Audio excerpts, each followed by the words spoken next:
বাংলাদেশের মানুষ বিশেষ করে যারা গণ অভ্যুত্থান ঘটিয়েছে তারা কিন্তু শেখ মুজিবকে মনে করে ফাদার অব দ্য ফ্যাসিজম এবং শেখ হাসিনাকে মনে করে ডটার অব দ্য ফ্যাসিজম।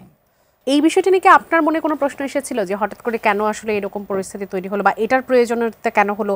আপনি কি এটা নিয়ে কিছু বলতে চাইবেন? আমার যেটি মনে হয় যে এই যে রাষ্ট্রপতি বা প্রধানমন্ত্রীর ছবি সরকারি কর্মকর্তারা পিছনে টাঙিয়ে রাখে বা বিশ্ববিদ্যালয়ের শিক্ষকরা বা বিভিন্ন দপ্তরে, এটার আসলে প্রয়োজনটা কি? আমরা লক্ষ্য করছি যে এই রাষ্ট্রপতি বা প্রধানমন্ত্রীর ছবি পিছনে টাঙিয়ে রাখার পরেও ঘুষ খাওয়া বন্ধ হয়নি। হয়তো তাদের ছবি পিছনে টাঙিয়ে রাখা মানে আনুগত্য প্রকাশ করা, কিন্তু আসলে কি আনুগত্য প্রকাশ হয়? যদি কারোর প্রতি কারোর আনুগত্য থাকে, সম্মান থাকে, শ্রদ্ধা থাকে, তাহলে এত দুর্নীতি, এত ঘুষ, বাণিজ্য এগুলো আসলে চলে না। আমার কাছে মনে হয় যে যেটি করা দরকার, পৃথিবীর বিভিন্ন দেশে সন্তানের ছবি, মায়ের ছবি পিছনে টাঙিয়ে রাখার নির্দেশনা আছে। বাংলাদেশে যদি এটি করা যায়, অন্তত যারা সরকারি কর্মকর্তা তারা ভাববেন যে এই যে ঘুষ বা দুর্নীতির টাকা, এই হারাম টাকা আমার সন্তানের পিছনে, আমার মায়ের পিছনে ব্যয় হবে। তো এই চিন্তার জায়গা থেকেও কিন্তু অনেকে এই ঘুষ খাওয়া বা দুর্নীতি করা এটা কিন্তু আসলে কমাতে পারে। তো সেই জায়গায় আসলে এই রাষ্ট্রপতির ছবি বা প্রধানমন্ত্রীর ছবি এটি আসলে টাঙানোর বাধ্যবাধকতা, এটি আমার কাছে ভালো লাগে না। আমার কাছে মনে হয় এখনকার যারা রাজনীতি করে, সচেতন যারা তরুণ সমাজ, তারা কিন্তু সেই আগের সিস্টেমের রাজনীতি পছন্দ করছে না। সুতরাং আগামীতে যারা ক্ষমতায় আসবে বা আগামীতে যারা রাষ্ট্র চালাবে, তাদের প্রতি আমার আহ্বান থাকবে এই বিষয়টি আপনারা ভেবে দেখবেন যে কেন আসলে রাষ্ট্রপতির ছবি।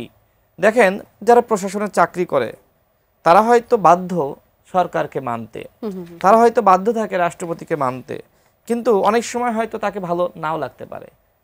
এরকম হয় না? বাধ্য হয়ে টাঙিয়ে রাখছে। তো সেই জায়গায় এই বিষয়টা নিয়ে আসলে এই ধরনের আপনার জোরপূর্বক টাঙাতেই হবে, এই বাধ্যবাধকতা না থাকা দরকার। এবং দ্বিতীয়ত আমি আসলে মনে করি যে রাষ্ট্রপতির ছবি নামিয়ে ফেলা হয়েছে।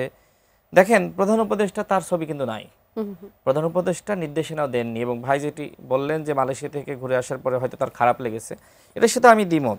প্রধান উপদেষ্টা আসলে এই মানসিকতার বলে আমার কাছে মনে হয় না। হ্যাঁ, তার অনেক সমালোচনা আমরা করি, কিন্তু তার ছবি লাগাইতে হবে এই নির্দেশনা তিনি চাইলে তার দপ্তরের মাধ্যমে অনেক আগে দিতে পারতেন, কিন্তু দেননি, স্পষ্টভাবে দেননি।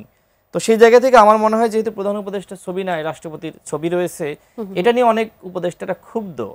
এবং আপনি নিশ্চয়ই দেখেছেন যে যখন বঙ্গভবনে শেখ মুজিবের ছবি ছিল, সেটা নিয়ে কিন্তু বাংলাদেশে ব্যাপক আন্দোলন হয়েছে, ক্ষোভ প্রকাশ করেছে। এরপরে একজন উপদেষ্টা মাহফুজ আলম সেই ছবি নামিয়ে ফেলেছে। এর কারণটা কি?